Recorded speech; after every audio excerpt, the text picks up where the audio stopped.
Renungan Pendeta Stefanus Waryo Emeritus dalam perjalanan kehidupan kita di rumahnya Mas Aditya. tidak semuanya berjalan sesuai yang kita harapkan. Kita punya harapan, impian, ekspektasi banyak hal. Tapi kadang-kadang yang kita hadapi tidak sesuai Di komplek perumahan Korpri Residence. maka kadang-kadang orang merasa Cuaca cerah ya hari ini. tidak memperhatikan Tuh Pak Mardiono. seolah-olah tentu jauh dari kehidupan kita. Dan itu bukan oleh namanya Israel ya, Yakub. Dikatakan ayat sebelumnya itu mengingatkan kita demikian. Mengapakah engkau berkata demikian hai Yakub dan berkata begitu hai Israel? Hidupku tersembunyi dari Tuhan dan aku tidak diperhatikan Allah. Jadi seolah-olah Yakub itu merasa Tuhan tidak peduli kepada dia, tidak memperhatikan, tidak mengasihinya. Maka dijawab tadi oleh Tuhan. Firman Tuhan tadi menyatakan kepada kita bahwa ada hal penting yang perlu kita lakukan dalam hidup kita. Pentingnya setiap orang itu melihat segala sesuatu dari kacamatanya Tuhan. Amin. Melihat segala yang terjadi dari kacamatanya Tuhan. Kalau kacamata kita, maka biasanya yang ada adalah komplain, mengeluh, protes. Ya, gitu ya. Sekarang kebanyakan mulainya komplain, protes. Kalau sesuai dengan harapan langsung protes, komplain, dan itu biasa terjadi akhirnya pemberontakan. Nah, Israel pun kami demikian boleh.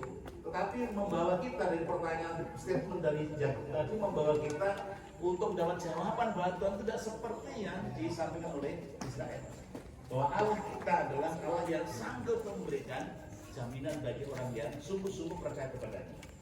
Bagian kita baca ini mengingatkan kepada kita, saudara, ada hal yang penting yang perlu kita ingat. Pertama, bahwa Allah itu tidak pernah berubah. Tadi ditekankan di dalam bagian tadi, Allah itu Allah yang kekal. Ayat yang ke-28 dikatakan, tidak kamu tahu dan tidak kamu dengar, Tuhan ialah Allah kekal. Allah yang tidak pernah berubah dari dulu, sekarang sampai selama-lamanya. Kalau Dia sudah memilih kita menjadi anak-anaknya, Dia tidak pernah membiarkan dan meninggalkan kita. Orang dipilih Tuhan akan dikasihnya, akan diperhatikannya. Ya. Dan Tuhan itu begitu memperhatikan orang-orang yang diciptakan. Saya dan Bapak Ibu saudara diciptakan oleh Tuhan, diciptakan dengan sesuatu yang sangat indah, nilainya sangat berharga. Maka pada dikatakan demikian, kita semua diciptakan menurut gambar dan rupa Allah, tidak sama dengan yang lain. Perhatikan ciptaan yang lain, binatang, ya, pohon-pohonan tidak sama seperti kita, nggak bisa berpikir, nggak bisa bertindak sesuai dengan apa yang dimaui Tuhan.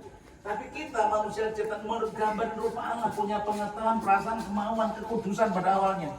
Sehingga kehidupan manusia itu sebenarnya menikmati damai dan sukacita ketika kita bersama-sama dengan Tuhan. Karena itu betapa pentingnya kita ingat bahwa Allah kita tidak pernah berubah. Dulu dan selamanya Allah itu kekal. Ya, karena itu mengenal Allah itu begitu penting di dalam kehidupan kita.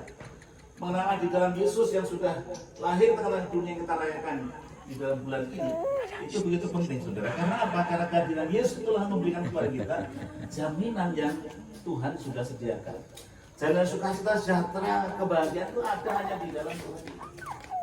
Saudara mungkin punya banyak hal, rumah mungkin tidak cukup 2-3 ya, mobil banyak mungkin, tapi tidak akan memberikan ketenangan jiwa itu sebelum kita berjumpa dengan Yesus, sebelum kita mengalami Natalnya Yesus di dalam hidup kita. Sehingga begitu penting kita dalam hidup ini melihat semuanya dari kacamata Tuhan, karena Allah itu Allah yang tidak terbatas. Kalau Bapak Ibu Saudara membaca dalam Mazmur 129 ya, di dalam ayat 1 sampai ke-8 dan sampai 12 dijelaskan di sana bahwa Allah kita yang memanggil kita, Allah yang Maha Kuasa, Allah yang Maha Hadir di dalam kehidupan umatnya. Allah itu tetap hadir di tengah kehidupan kita. Sampai sembuh ya, ada baptisan, ada rumah yang baru, ada banyak hal yang dirasa Mas Adi tadi. Ingat bahwa Tuhanlah mengatur semuanya. Yang terjadi dalam hidup kita tidak ada yang kebetulan, semua dari dalam planningnya.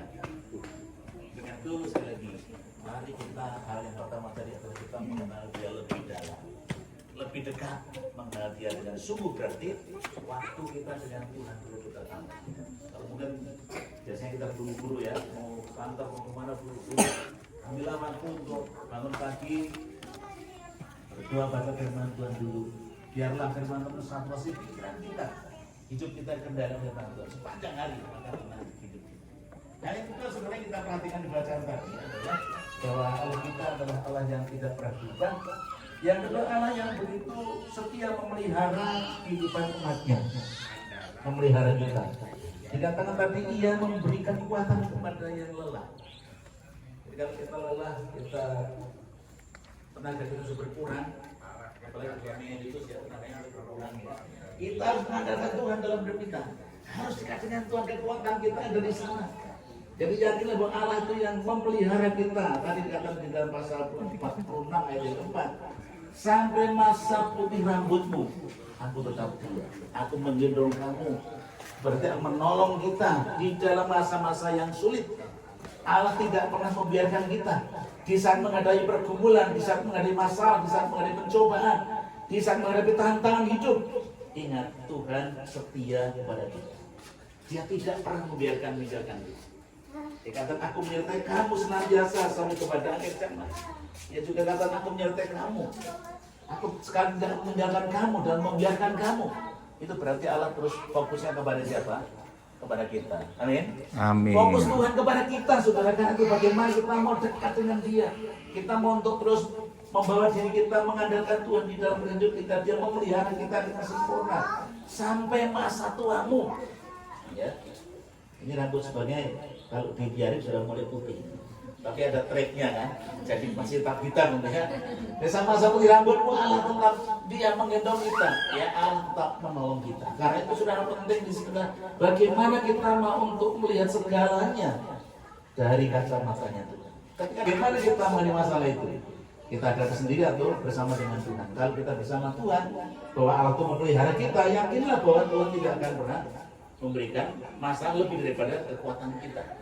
Ingat, Tuhan terus memimpin dan menolong kita. Dan yang ketiga, saudara, dari bagian kita baca tadi bahwa Allah itu sungguh menjamin kita, menopang kita. Dikatakan bahwa tetapi orang yang menanti-nantikan Tuhan mendapat kekuatan baru. Ya, orang menanti-nantikan Tuhan mendapat kekuatan baru. Kekuatan itu sumbernya dari Tuhan. Ya, jadi kalau kita lekat dengan Tuhan, kekuatannya akan diberikan kepada kita. Terlepas dari Dia, kita tidak ada kekuatan. Di luar aku, kata Tuhan Yesus, kamu tidak dapat berbuat apa-apa. Lampu bisa menyala karena dicolokkan dengan sumber harusnya. Kalau dicabut mati dia. Ya, hidup kita kalau terlepas dari sumber kehidupan kita sudah mati. Tidak ada kekuatannya, saudara. Oleh itu penting bagi kita untuk sungguh-sungguh dalam hidup kita membangun sesuatu yang baik dengan Tuhan. Ya, bahwa Allah itu berjanji menyelamatkan kita.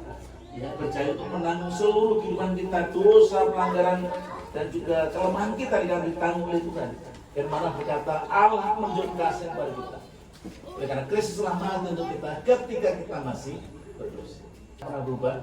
Allah juga yang terus memelihara kita. Allah yang menopang kita, memberikan selamat kepada kita itu. Karena itu kita patut untuk terus bersyukur kepada Allah dalam kondisi apapun. Amin. Amin. Tadi disebutkan ya.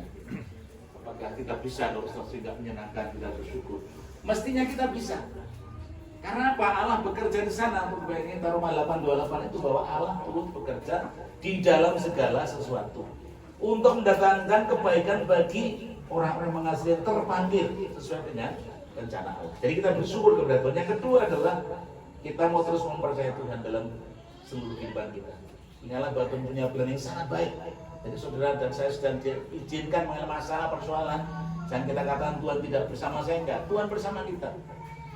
Ya, tapi mintalah kekuatan untuk kita bisa menanggungnya. Dan yang ketiga adalah kita terus membangun satu komunikasi dengan Tuhan tiap-tiap hari. Kekuatan kita di sana. Yaitu ketika kita lekat dengan Tuhan, maka di sana kekuatan Tuhan itu akan mengalir dalam hidup kita sehingga kita siap menghadapi kondisi apapun di dalam kehidupan kita. Kita ada sesuatu yang menjamin hidup kita. Dia tidak pernah berubah. Dan dulu sekarang sampai selama-lamanya janjinya iya dan amin. Dia juga Allah yang memelihara kita dalam kondisi apapun. Dan dia juga memberikan kepada kita keselamatan kita. Mari kita bersyukur atas semua ini. Bapak Surgawi, terima kasih untuk firman-Mu yang terus mengingatkan kami. Agar kami fokus kepadamu Tuhan, karena kami percaya bahwa kami mengasihi kami yang tidak pernah berubah dulu sampai selama-lamanya. Engkau juga Allah yang sudah membiarkan sampai saat ini dan sampai kami masa tua. Kau tidak meninggalkan kami, bahkan memberikan keselamatan kepada kami, anak-anak-Mu yang sungguh-sungguh mengasihi Engkau. Terima kasih Tuhan, terus berkati setiap kami agar hidup kami menyenangkan.